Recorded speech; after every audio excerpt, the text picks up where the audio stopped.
When I retired from boxing, I was very surprised to get a message from Mickey Rourke wishing me good luck and saying congratulations on a good career. We've met up and become friends since, and he's one of the most interesting and engaging men I've ever spoken to. And I'm going to go catch up with him now. He wears the black trunks with red trim. His professional record, 34 victories with 2 defeats, 24 wins by way of knockout. Hailing from Limerick, Ireland, introducing Andy Lee.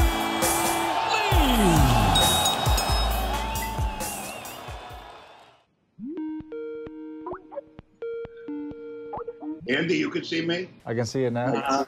You look real good. Mickey Rourke, thank you very much for joining us today. I know you've had a tough time. As you said, one of your dogs recently passed away, and I know how much the dogs mean to you. Like, when did that start? This dog I had 21 years. Tough. I got to go pick up the dog's ashes today. Yeah. Your dogs mean a lot to you, don't they? They mean everything. Yeah. Yeah. I mean, you know, you get to a point in your life where you can count all your friends on one hand, and then my dog's on 2 hands. Mickey, people will know you for movies, obviously, for acting, a world-famous actor, but people might not know that you've had a long career and life in boxing also. Maybe as much as acting, you've had a career in boxing. Well, let's put it this way. It's been long enough where I felt I failed my physical twice, 20 years apart. Then the third one, wait a minute. Then the third one, I passed with flying colors. How did you start, Mickey? Like what age and what made you get into boxing?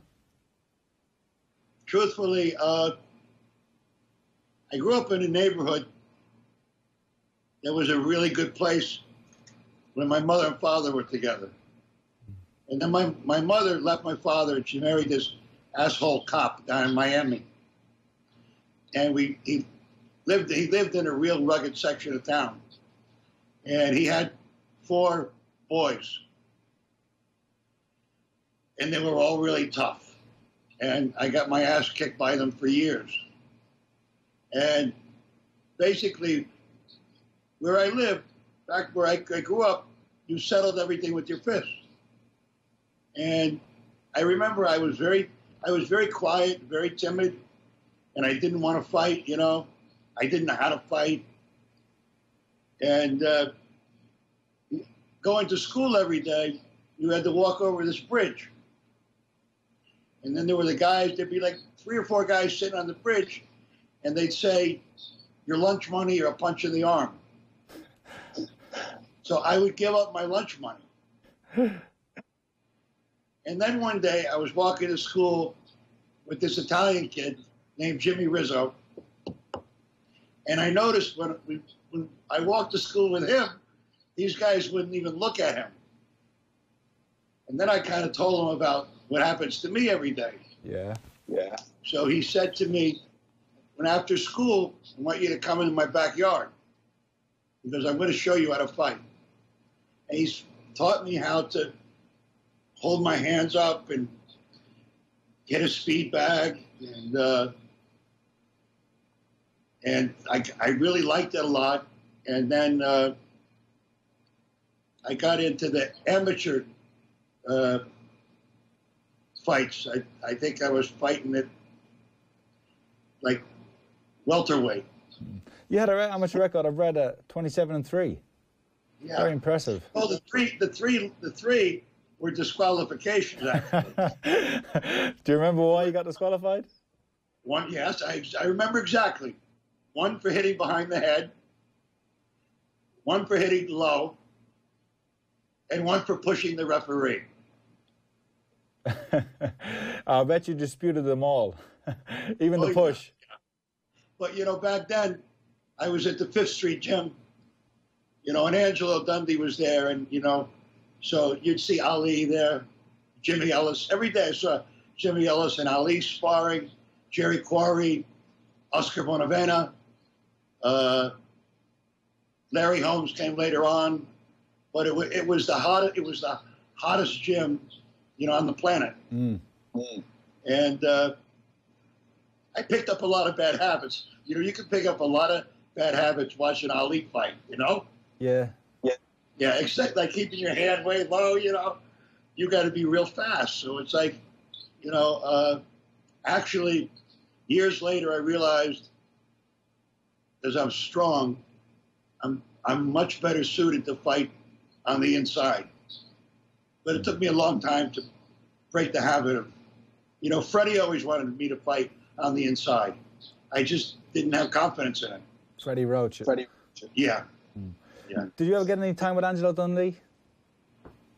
Well, I mean, he called, you know, he's, hey, kid, you know, I talked to Ali. We'd be taking a shower together. You know, I mean, we took showers together for like next to each other for, you know, about 6 years. Great. And you never used to spar with a headgear? Well, because I saw Jerry Quarry. He was the only other white guy in the gym. And I idolized him, you know. At the time, they called him the Great White Hope. He was a great fighter. Oh, tough. But him and his brother, Mike actually won a light heavy title. Jerry never won a title. I think any other era, he might have been a champion. It's just that he was any other era. But he knocked Ernie Shavers out with one punch.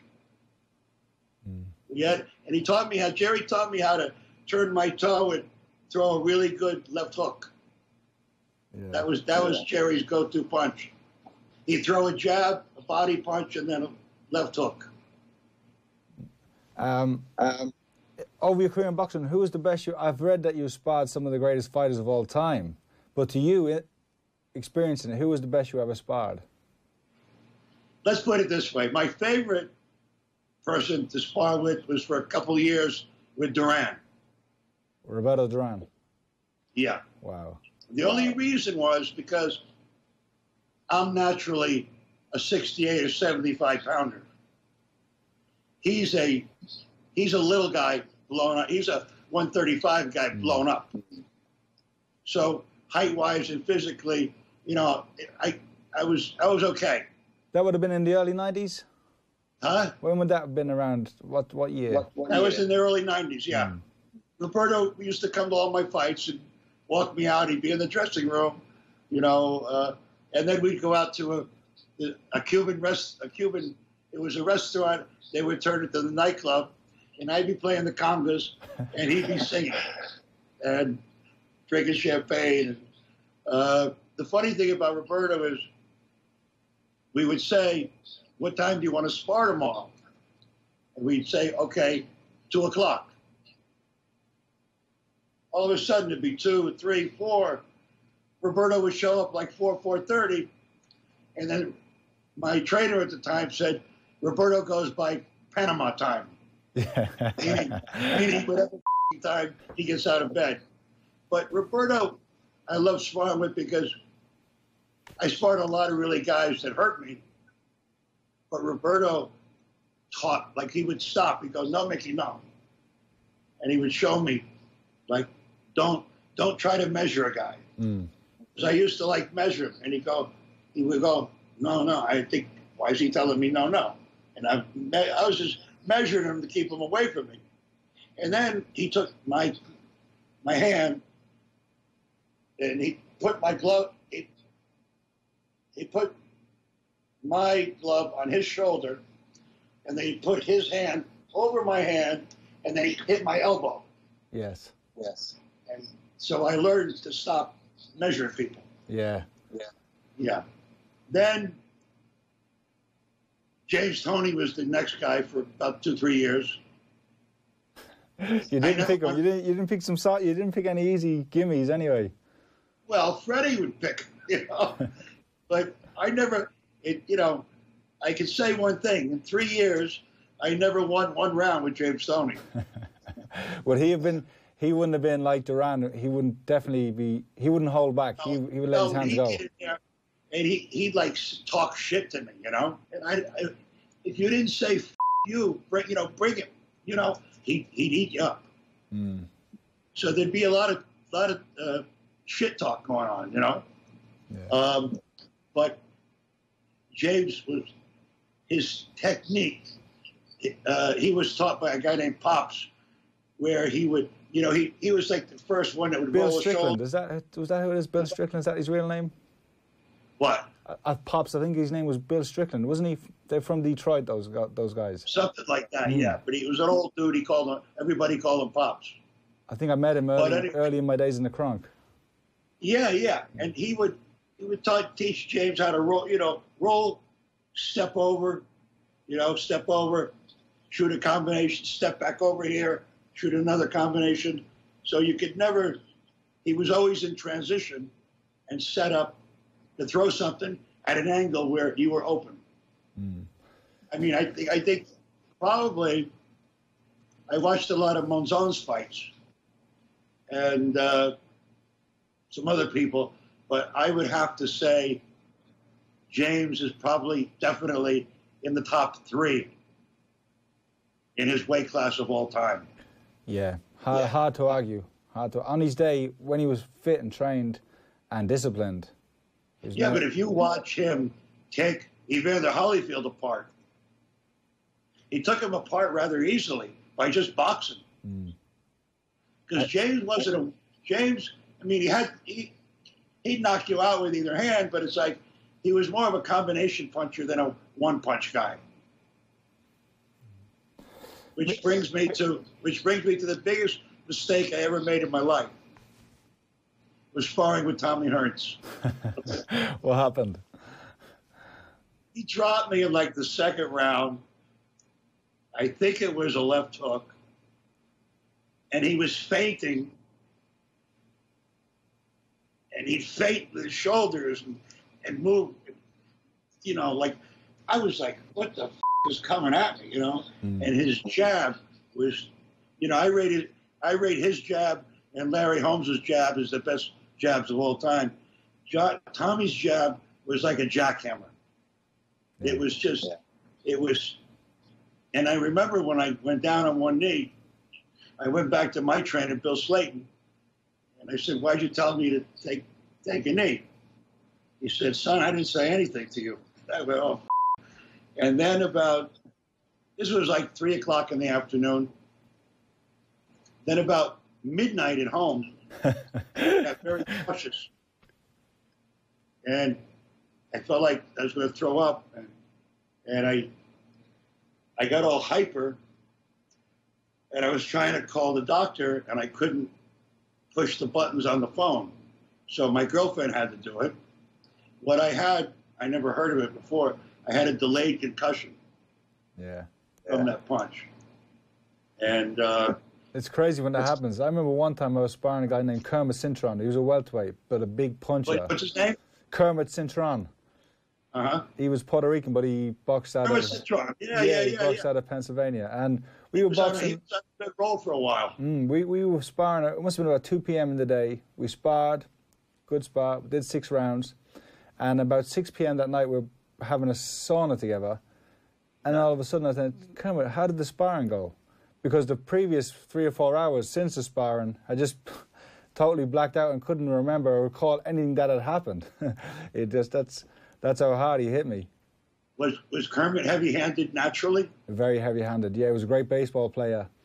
Is he still around? Is he still around or no more? Still around, but not fighting at the level he used to do. He was one of the best welterweights in the world at that stage. Yeah. Do you think preparing for fights helped you prepare for acting roles?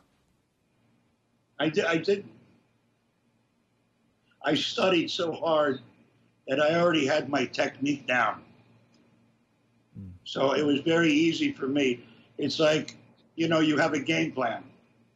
I would read the script a couple times and make all my choices. So I would have a plan A, a plan B. But I always took the acting very personal, like whoever I'm working with. Yeah. Like my mentality, it's like,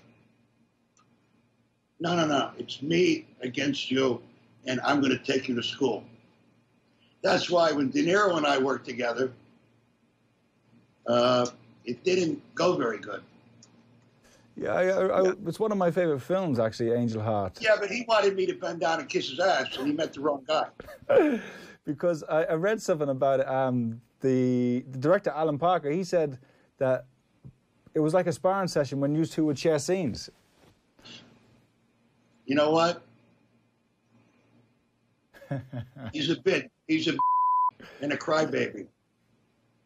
He's a and a crybaby. Did you ever talk boxing with De Niro? Considering Raging Bull? Raging my asshole. Oh God! No, he's a. I've read that you had it seems that you have great respect for Al Pacino. I love Al. Al's great. We're supposed to do a movie together as soon as this virus is over. Okay. We're doing Pinocchio. Oh really? Yeah. And I wanted to work with him my whole life. Yeah.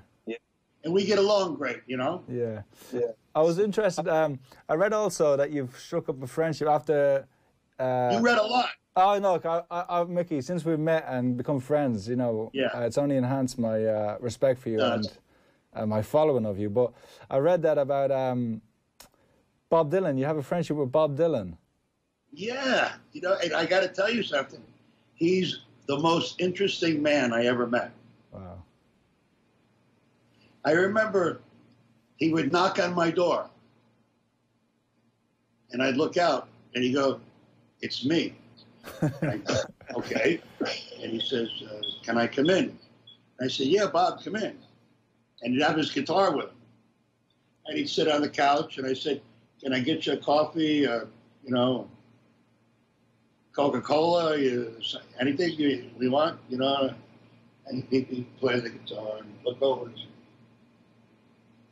So then, later on, we were talking on the set, another place. But the whole time, he was in there, in my trailer. He didn't say one word. Then, we're on the set together one day, and I was very enamored of him, and I wanted to be friends with him, I really looked up to him.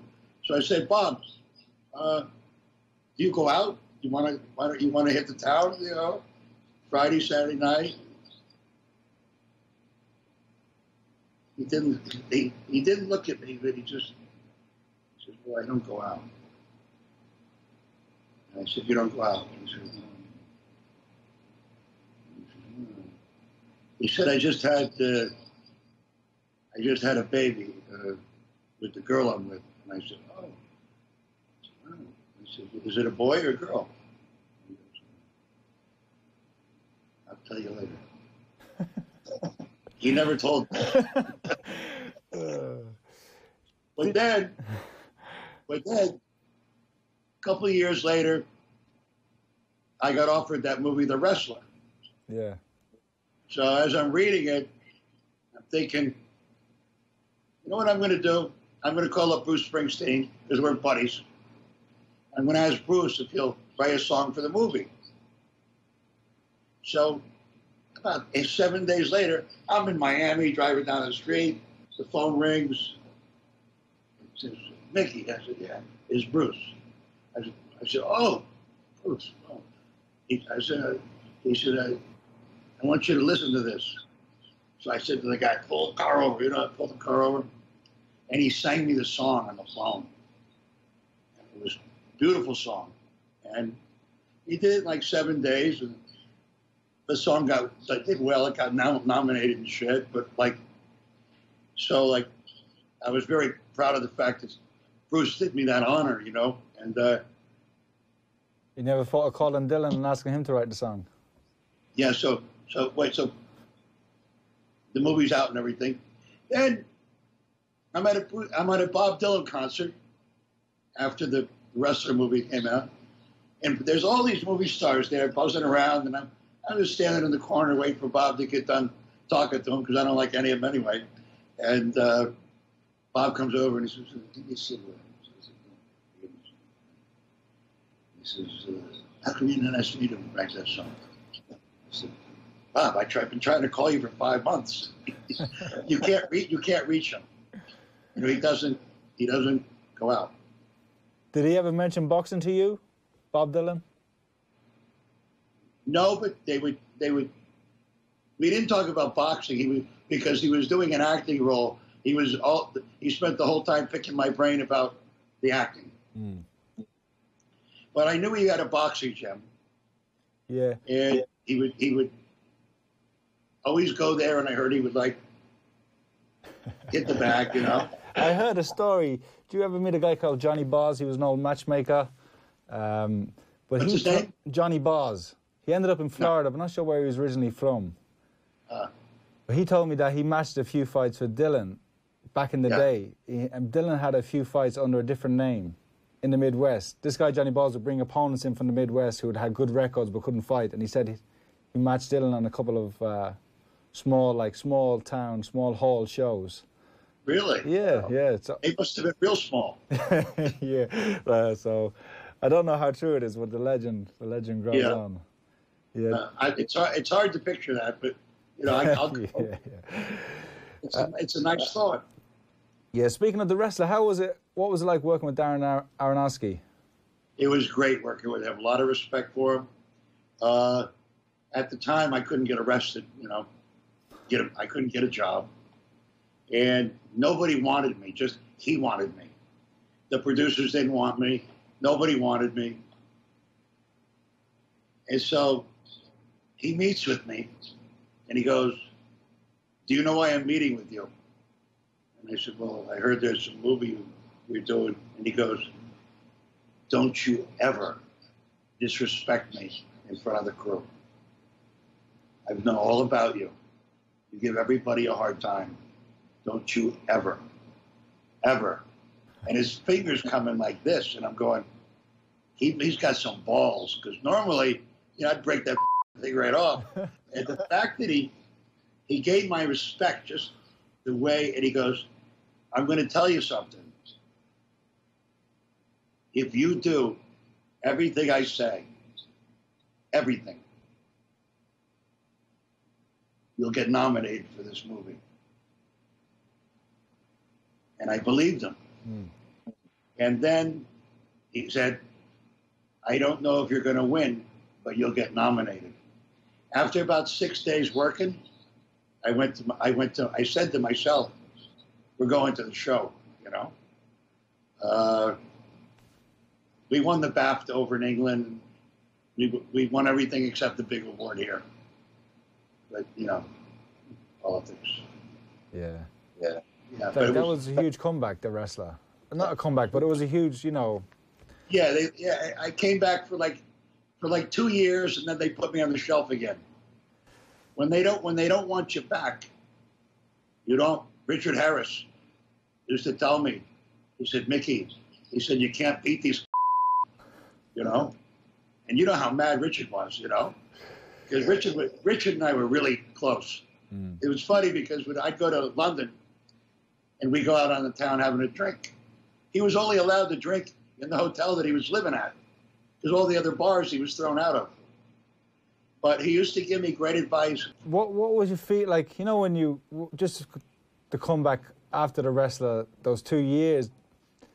Did it feel like retribution, or was it tainted for you after, like, well, after the previous years? Well, people don't want you to come back. Mm. You know, my psychiatrist would say to me, "Mickey, they especially don't want you back, because with all their money and all their power, they can't control you. And they're afraid of that. When money and power can't control somebody, that makes them afraid. My life is about my honor, my dignity, my self-respect. It's never been about money.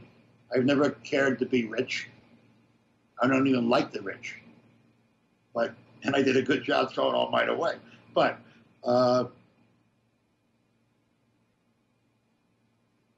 the fame after the wrestler only lasted for like 2 years. You know, so I've been back in the shitter since then. You know, early in the conversation, you talked about, you know, growing up, tough upbringing with 4 older stepbrothers were all tough on you. Do you feel like, well, two of them, Two of them were all military boxing champions. They were real tough. Would you feel like that adversity growing up, you know, that hard upbringing, would you have had the success you've had in life in boxing and in movies without it? No. Yeah. No. It's like when I was doing the movie with De Niro. And he kept crying about what I was doing to Alan Parker, right? There was a moment where he bitched a little too much. And then I remember I didn't lose my temper or anything. I looked at him right in the eyes. And I looked right through him. And I was thinking to myself, listen, you ain't been where I've been. You haven't walked in my shoes. There's no fucking way you're going to win this. There's no fucking way. You'd have to kill me, wake me up, and kill me again. So, you know, when I do the acting, I do make it personal. Yeah. And it's like, but acting is very much like a fight. If you're fighting a guy that's physically strong, like a big left hooker, that's got power over you, you don't go out and try to match him with power. You finesse him and let him shoot his load, and then you start picking him apart, as you would do with this hand. Mm-hmm. Yeah. And acting's the same way. You gotta have a game plan. If he goes this way, it's like if you say you're going to kill somebody. I've never heard, like a lot of people, gangsters, and I've been around a few, scream, "I'm going to kill her." They just say it quiet, like, we're just going to take care of that. Quietly, we're going to take care of that. They don't have to scream and yell it. And it's like acting, it's like you make choices. How, if something's supposed to be real angry, I don't listen to what the writer says. I make my own choice how I would handle it under similar situations. Yeah, because I also read, I did a lot of reading, as you can tell. When you played the villain in Iron Man, they cut your scenes because you had done what you had said. You didn't play him as a one-dimensional bad guy villain. No, they cut 80% of my performance out. But I heard also that you went to a Russian prison to prepare for that role. You spent time in a Russian prison. Is that true? Yeah, just a day. Okay. And then I had a Russian prisoner come to my hotel room I spent some time with. And he had all these different tattoos all over, like, his body. And he took his pants down, and he had 2 eyeballs tattooed on his groin. And then he explained to me the meaning of that. And then there's all different kind of letters. So there's religious tattoos, there's mafia tattoos, there's neighborhood tattoos. And what did the eyeballs mean? Eh? What did the eyeballs mean? That he could see what's going on behind him. But he said to me, he explained something to me, the most powerful tattoo, dangerous tattoo to have, is a little tiny 1/18 of an inch face of a cat on your neck. He said, you got to be way up there. Like, you got to be bad, powerful, and very crazy to have that tattoo. Yeah. You got to be man enough to wear it. But that's just typical. I did a kick-ass performance. When they screened the movie, we screened, higher than anybody else. But it wasn't supposed to, because it wasn't supposed to be my movie. You understand? Yeah, but you were quite verbal in speaking out about that, and most people probably would have kept their mouth shut and played the game. No, I told Carico, whatever company it was, to go f himself, kiss my ass, while I was doing a live TV show. But I put a lot of work into it, Okay, they won't hire me now. Well, listen.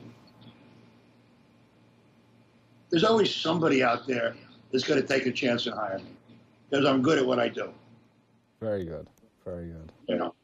Yeah, okay, I don't have $10 zillion in the bank, but you know what? If I did, where I come from, I'd spend it as fast as I got it. Because when I had several $1 million in the bank, I spent it as fast as I could, and had nothing to show for it.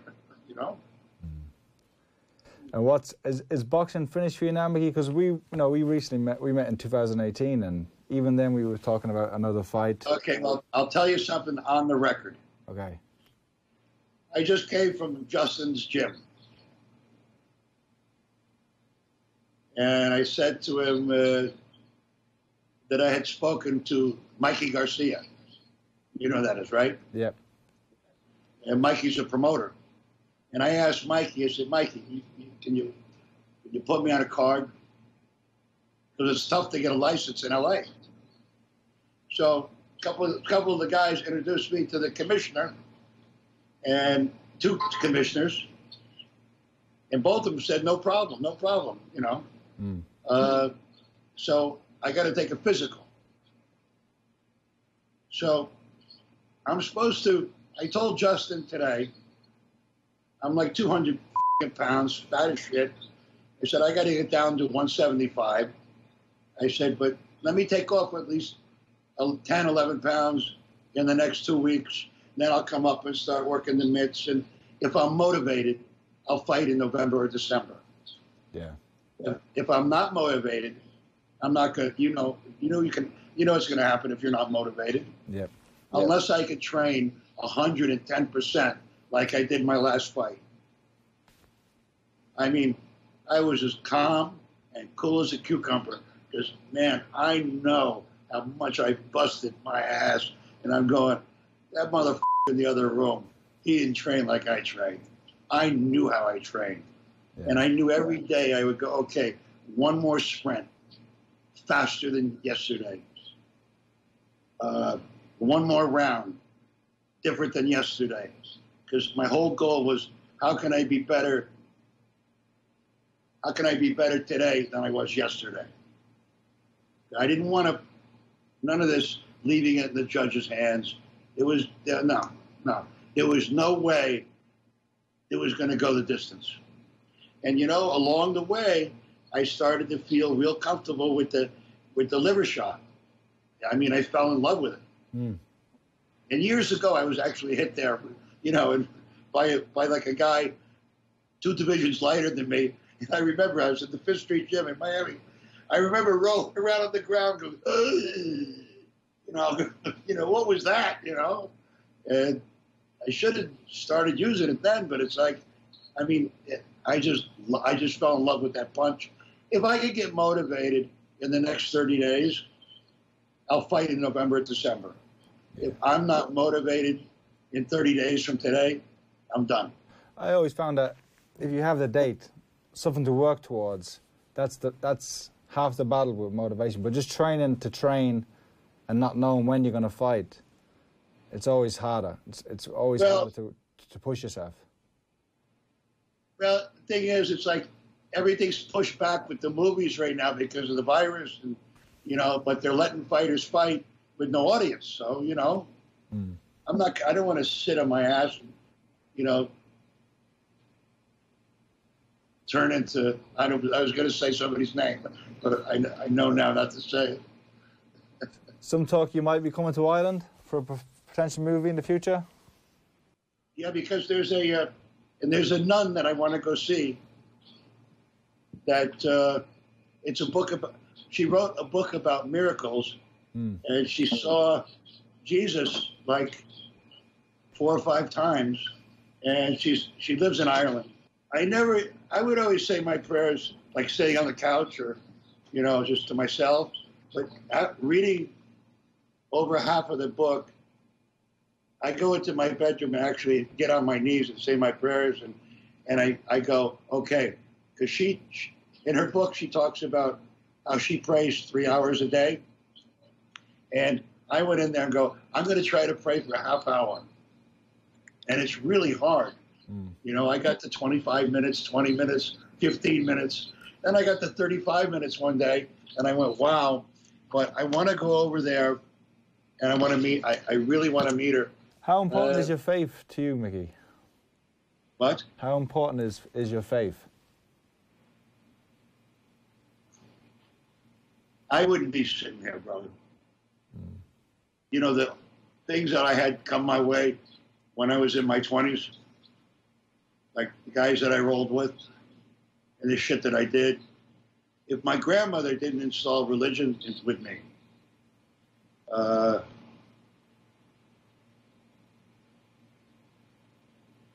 I realized one thing: you can't be a real gangster unless you can pull the trigger.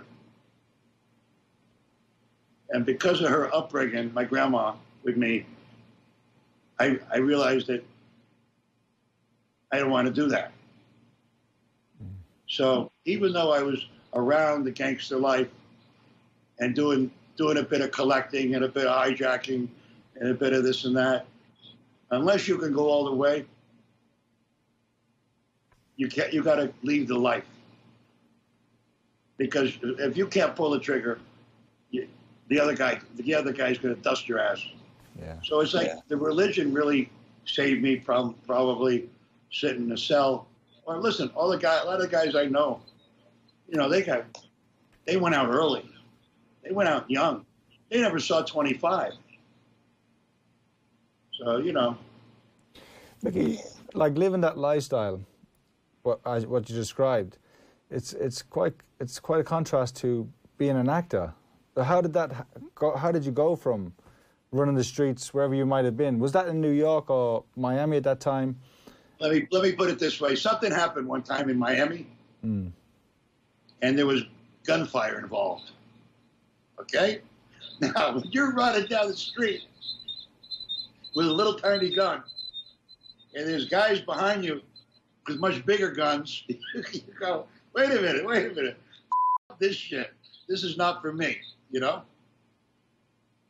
It took that, and I left town 3 days later. Yeah. But it's a different world, you know? It's like the acting's a world I never really, you know, I don't have any actor friends. It's not a world that I come from. Yeah. You know, well, I could think. How did you get into it? Like, what was the spark? If that's like how you regard actors, or what was your desire to go down that road? I was in Miami, and I had a big wound, a cut on my leg, that I was going to the beach and kind of rinsing out, hoping I didn't have to go to the hospital. And I bumped into a kid that I went to high school with the year before, and we were on the same football team. And he said to me that he had been going to acting school for the last several years over in London. And he was going to David Hemming's acting school. And he said to me, he was directing plays at the University of Miami. And he said, I'm doing this play right now. He'd say, you'd be great for the role in it, to play this part. And I said, I don't know nothing about that. He says, oh no, because I'm working with this guy I fired. He goes, it's about two men. It's about a white guy called Green Eyes and a black guy called Snowball. And they hate each other. And they're the two baddest guys in the prison. But in the morning, they're going to hang them both. So it's about a conversation that two guys are having that normally would never speak. And they realize that they're very similar. And so it was the words and everything I went, this is a lot easier than running and getting punched in the nose every day. Let me try this shit out. I'll give it 5 years. So I was up in New York. I wasn't studying that hard. I was kind of going through the motions. I had one leg in the street and one in the acting class. And on the weekends, I'd kind of make a weak attempt to go back, go to the gym, because I never stopped going to the gym. But I'd make like a weak effort to think, well, maybe I'll do this again. I was still in my early 20s. Director of On the Waterfront, Ilya Kazan, he said that the greatest audition he ever saw was yours. Well, he's probably the greatest director who ever lived. I wish I would have him now to direct me, But my acting teacher told me, how badly do you want to get into the school? Because in those days, it was hard to get in. They'd only take 2 or 3 people out of a couple thousand a year. And the scene was between a father and a son. And she said to me, Mickey, how badly do you want to get into the school? And I said, more than anything, Plus it was competitive. She said, the only way you're going to get into the school is if you go find your father. And I was 25 at the time. And I left my father when I was 6. And I was very close with him. Loved him. And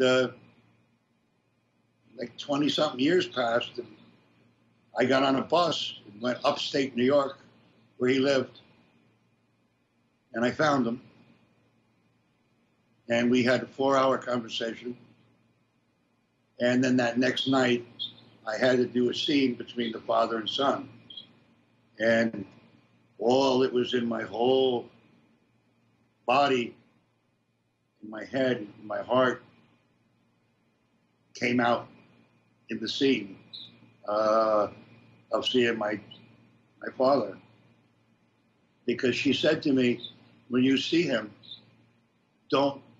whatever emotion you're feeling, don't let it out. Let it out tomorrow night, the following night. Because it was a, you don't see your dad for 20 years and then you go talk to him and you say, are you so-and-so? And he says, yeah. And I say, I'm Mickey. And then I said, could we go talk somewhere? And we went across the street and we talked. And did you reconcile? Huh? Did you reconcile with him? It wasn't his fault. I've never gotten over not being with him. But when I got to go to that kind of place, when I'm acting, I just use bits and pieces like him, because I have such strong feelings about how I felt about him. Because he died a year. He died a year after I met him. He died at 47. He drank himself to death. He actually was a bodybuilding champion. Really? Well, I mean, his real job was a carpenter or a what are those guys called? Do they look over people's their workers on big houses? Caretaker. Oh, yeah. Caretaker. Yeah. He never really had it. Like my grandmother told me, he never liked to work. He just liked to lift weights, look in the mirror, and screw your mother's girlfriends.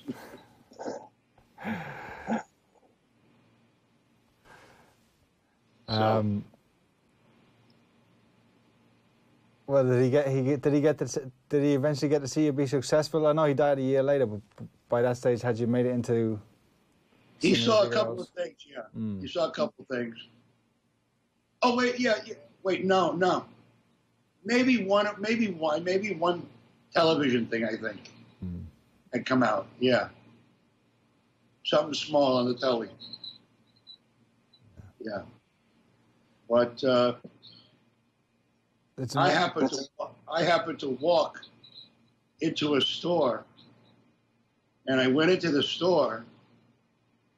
There was a little sandwich shop that I remembered when I was little, he and I would go to on the weekends. And I just went into the shop because I remembered it. And the strange thing, Andy, is he was in the shop. Wow. Wow. Yeah. That's incredible. That's incredible. Yeah. Did you know him straight away? No, because he was a drinker, and when he was young, he was really handsome. Really great. Like, had a phenomenal physique. Won all these bodybuilding contests, and he didn't look like that anymore. But I recognized him by his back. He had still had like a big back. I recognized him from his back because he had his hair combed back. It was nighttime with the sunglasses on and a trench coat and motorcycle boots. I thought that's a character. But and I liked him. I liked him. It's funny because it's something I've been thinking about a lot lately myself, having 2 children and being able to afford them the things in life that I never had. Yeah. And how you spoke about how the adversity made you who you are, and that whatever adversity I had growing up definitely shaped me and drove me on to do anything I did in boxing. And I just wonder, how much are you, by giving them everything they want or need, how much, you're actually hurting them or selling them shorter, or, I just wonder. I think there's a happy medium, Like the kid who got me into the acting, his father gave him everything. He even gave me a job, He liked fighters, so when I was an amateur fighter, he used to hire some of the out-of-work fighters at the gym. We were laying floors, and so he would always give us work. But his son, he gave everything to. Now, when the old man died, the kid couldn't wipe his own ass. And he fell apart, and I think he died like 2 years ago. When you see great fighters and their sons turn pro and try to fight, they're never as good as the fathers. You look at any junior of a great fighter. Same thing with actors. Because they don't have the life experience, I guess, or the character that's built. Hey? They don't have the life experience or the character that's built through adversity. Yeah. Yeah. I know a lot, and I know a lot of them, too. And I feel bad for them, It's like, I'm very close to Steve McQueen's son. Yeah. Steve McQueen was the man. I mean, the young generation now don't know him. But there's not a fucking actor now, who's a movie star that could touch Steve McQueen. There's nobody. Oh, Tom Cruise? Give me a fucking break. Nobody could touch Steve McQueen. So how is his son going to fill those shoes, His son's a great kid, Would you want your son to fight? I'll teach him how to box, but he's going to have to want it himself, I think. Yeah.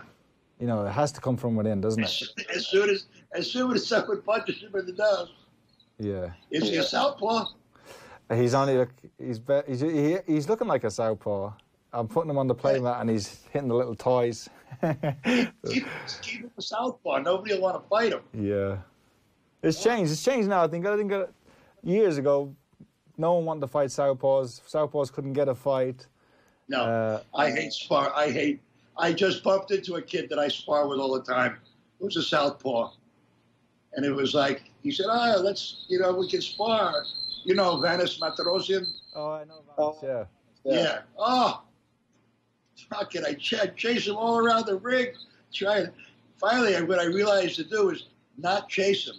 I'd stand still and let him come to me. Yeah. And his father said to me, "You're smart." And I said, "No, I realize this is what Vanis wants me to do," because he's a very slick fighter. So I realized, you know, and he had a longer reach. He's really quick. He was an Olympian. Yeah, He fought for the world title. He was a world title holder, I think, at light middle. And then he fought Golovkin, which was probably a step too far, move up in weight at short notice too. Yeah, because he's a good 6'2". But I think he fought at like only 154 or something. Yeah, he was a light middleweight, super Yeah. Yeah. What did you fight? 68 or 60. 75? Middle. 60? Most of my career, I had a few fights at light middle, but now I'm probably up at the cruiserweight division. My house right now looks like a gym because all the gyms are closed. Yeah. So you're just working out at home mostly? Hold on, I'll show you my house. Here, watch this. Here.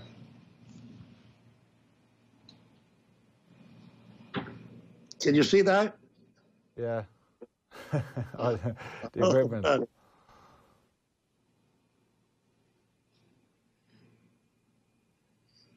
Wait a minute.